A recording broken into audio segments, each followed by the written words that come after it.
सिंध सूबा बॉम्बे प्रेसिडेंसी से 1 अप्रैल 1936 को आजाद हुआ, अलग सूबा बना। पहले इलेक्शन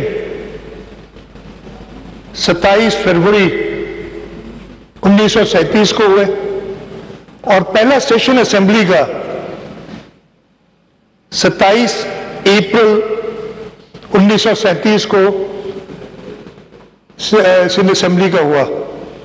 आज हम इस असेंबली का जो 2018 में इलेक्ट हुई थी उसका आखिरी दिन है। यहाँ से जब फारिग होंगे तो मैं गवर्नर साहब की दरख्वास्त करूंगा कि असेंबली को डिसॉल्व कर दिया जाए आर्टिकल 116 के तहत, और मुझे पूरी उम्मीद है कि गवर्नर साहब हमें वक्त और नहीं देंगे, आज ही असेंबली डिसॉल्व करेंगे, कल तक, आज रात से पहले। और उनसे मेरी बात भी वो मेहरबान है कि उन्होंने कहा है कि जी आप आ जाएं और इस सेशन के बाद मैं चला जाऊंगा आप लोगों की इजाज़त से, जैसे आपने इजाज़त दी है।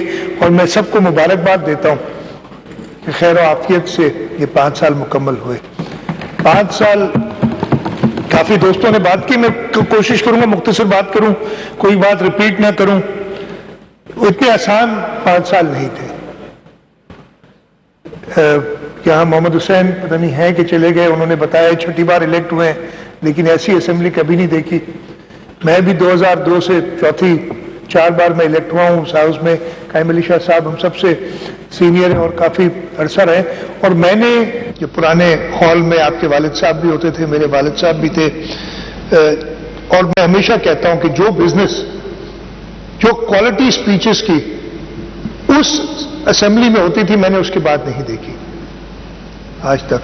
और बड़ा अनफॉर्चुनेट था कि डिटेरियोरेशन होती गई, और खास तौर पे पिछले 5 साल ऐसे गुजरे, और उसके पहले 3.5 साल तो माशाल्लाह, और उसके बाद भी कुछ अरसे तक ऐसे गुजरे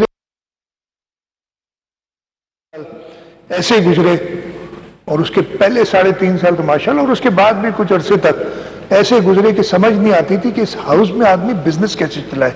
लेकिन उसके बावजूद स्पीकर साहब आपकी विजडम थी कि इस तरीके से असेंबली चलाई है। वो पूरा रिकॉर्ड तो मैं भी नहीं लेके आया, कल मैं बयान करूंगा।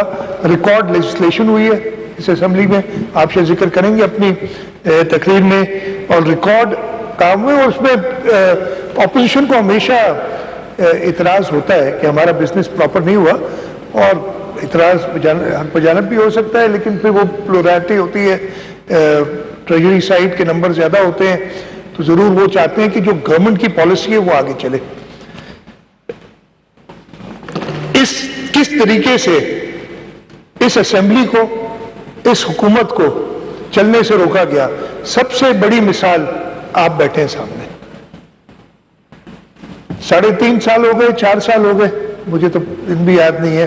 आप अभी भी असीरी में हैं, आप अभी भी अपना फर्ज निभाने, अपनी कॉन्स्टिट्यूशनल रिस्पॉन्सिबिलिटी निभाने जेल से आते हैं, असेंबली को चेयर करते हैं।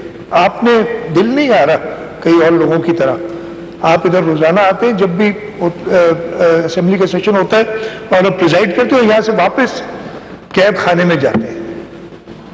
इससे ज्यादा भड़के और क्या बात होगी। हमारे अपने असेंबली मेंबर्स की नाम अब मैं किस किस का लूं, जिनके ऊपर मुत्तहिद केसेस, कईयों को गिरफ्तार किया गया, रेफरेंसेस फाइल है, हमारी ब्यूरोक्रेसी, उसके साथ जो किया गया। और मकसद क्या था कि सूबा सिंध को डिस्टेबलाइज करना है, लेकिन मेरे रब का करना ऐसा हुआ कि बाकी तीनों सूबे डिस्टेबलाइज हुए, वफाक डिस्टेबलाइज हुआ, लेकिन सूबा सिंध में पाकिस्तान पीपल्स पार्टी इस्तेकाम ला सकी, और पाकिस्तान पीपल्स पार्टी की लीडरशिप ने जिस तरीके से कही। मुझे याद है एक वक्त में बड़ा चर्चा चला था कि जी चीफ मिनिस्टर तो बस कल अरेस्ट हो रहा है या परसों हो रहा है, और मुझे कहा गया, तो बिलावल भुट्टो जरदारी साहब ने कहा था, और मैं बड़ा शुक्रगुजार हूं जिस तरीके से उन्होंने हिम्मत दिलाई थी कि अगर जेल में होगा चीफ मिनिस्टर तो वहां से हुकूमत चलाएगा, जेल से,